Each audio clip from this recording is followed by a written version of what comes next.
The South turned on warm skies and warm welcomes for Princess Anne when she visited Dunedin today. In the Octagon, she was met by the biggest crowds of the tour so far, and it was obvious everywhere the Princess Royal went, people were keen to see the woman whose reputation is growing around the world. Kim Haring reports. Well, I think she's done a great deal, especially for the Save the Children Fund. Oh, she did such a lot to save the children, you know. She travels all over the world. I think she's marvellous. Who have you come to see? Princess Anne. Who's Princess Anne?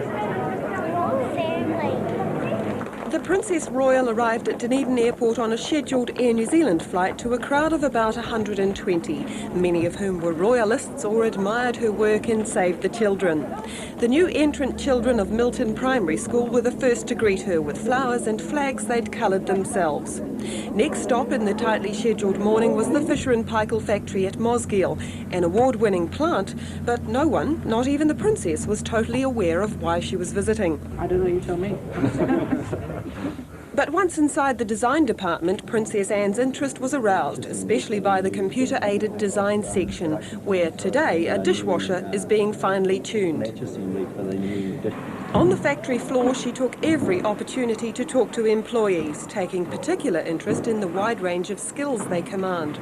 The factory operates a Japanese system, sometimes known as a silent motivator, which encourages workers to vary their skills.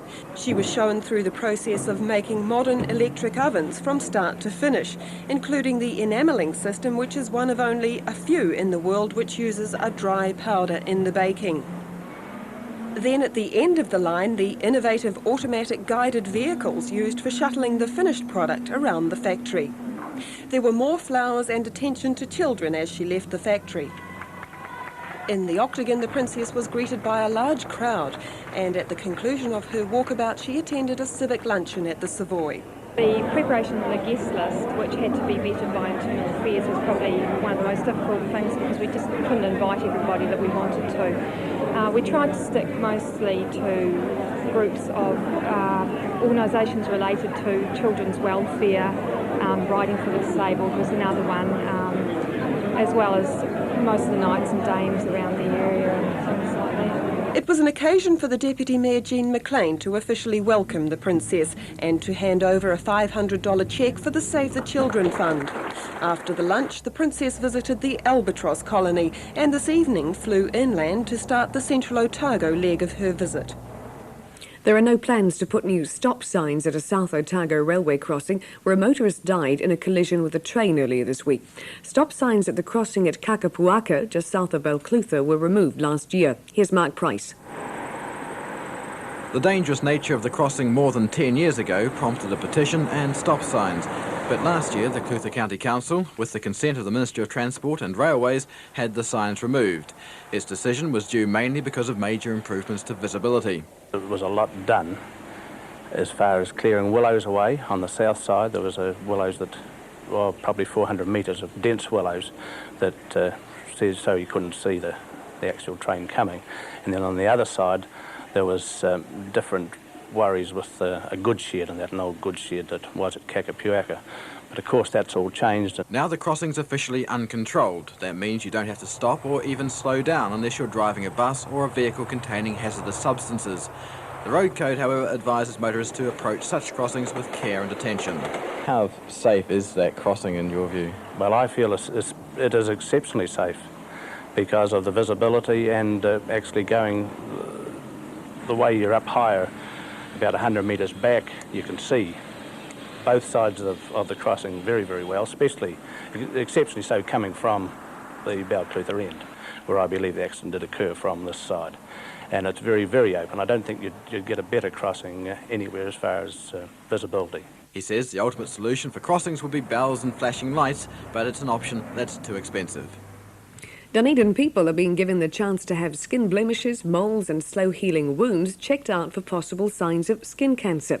The free clinic will be held tomorrow at the new Salvation Army headquarters in Princes Street and will be run by GPs, surgeons and skin specialists. Clinics already held in the north this summer, like this one in Christchurch, have diagnosed an alarming number of potentially serious cancers. A similar clinic will be held in Clutha the following Saturday and another in Oamaru before winter.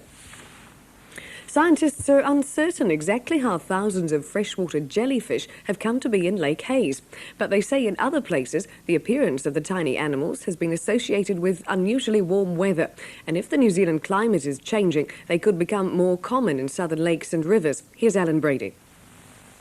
By today, the few specimens of the tiny jellyfish sent to Otago University had died. But for zoologist Dr. Carolyn Burns, their sudden appearance in South Island waters and the chance to study them at first hand was an unusual one. I'd heard about these jellyfish before, and a colleague in the North Island had shown me a little vial with a few preserved specimens that he'd collected in Lake Rotorua. But I never expected to find them down here in the South Island, so for me it's been very exciting to see them alive. And to see them in a lake about which I know quite a bit and have studied for so many years. But just how the jellyfish came to be in Lake Hayes is a mystery. They were first seen by a senior conservation officer swimming in large numbers near the centre of the lake last Sunday. The species is believed to have originated in China and was first observed in central North Island lakes about 30 years ago.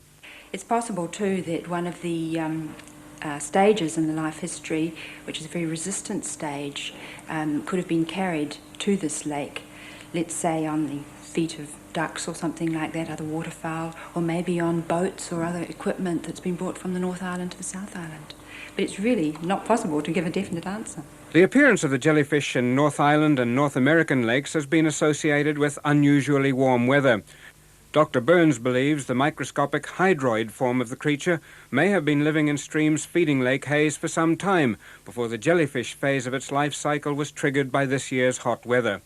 With a promise of more warm weather to come because of the greenhouse effect, does this mean jellyfish will be common in South Island lakes in the future? Scientists don't like to speculate too wildly, but on the other hand, if it is associated with hot summers, then I think it is a reasonable speculation. If we're going to get hotter summers, then we may expect to see more of these occurrences of jellyfish. But freshwater swimmers or fishers have no need for concern. The jellyfish are harmless to humans and to the larger fish life in our lakes. An exhibition of more than 50 display posters is about to open at Dunedin's Carnege Centre. The posters all relate directly to the work of Amnesty International, which is holding its annual general meeting in the city over the weekend. Bernard Buck's been taking a look.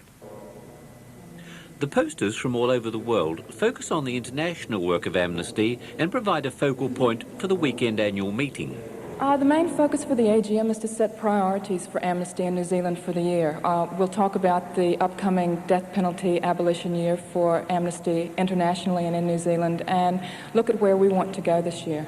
Overall, what sort of success is Amnesty International having here in New Zealand? Well, it's been a really good year for Amnesty this year. We've had a concert on television for the Human Rights Tour and had 500 inquiries from that. A Human Rights Desk has been set up in the Foreign Affairs Department. There's a May Conference on Human Rights in Asia Pacific sponsored by Foreign Affairs. There's a bill before Parliament at the moment to abolish the death penalty, and we're all very, very pleased with what's happened this year. Southland's cricket team is hoping for fine weather and good crowd support when it begins its first defence of the Ubix Cup at Queen's Park tomorrow. Southland won the Cup in convincing style against Northland last weekend, but will face a strong first-up challenge from an experienced Nelson side. John McDermott looks at prospects. Big cricket occasions have tended to be few and far between at Queen's Park in recent seasons. But back in the mid-70s, when this team was defending the Hawke Cup, the Ubix Cup's predecessor, big matches and big Southland scores were very common indeed. With players like the Alabaster brothers, Jumbo Anderson and a youthful Brian McKechnie, Southland held on to the Cup for the second longest ever period. The Cup's been and gone again since then, but tomorrow begins a new tenure, possibly even a new era for Southland cricket. Leading the side will be Otago captain Kevin Burns, a century maker in last weekend's successful challenge. He was also captain when Southland last let the Cup slip from its grasp in a match against North Canterbury.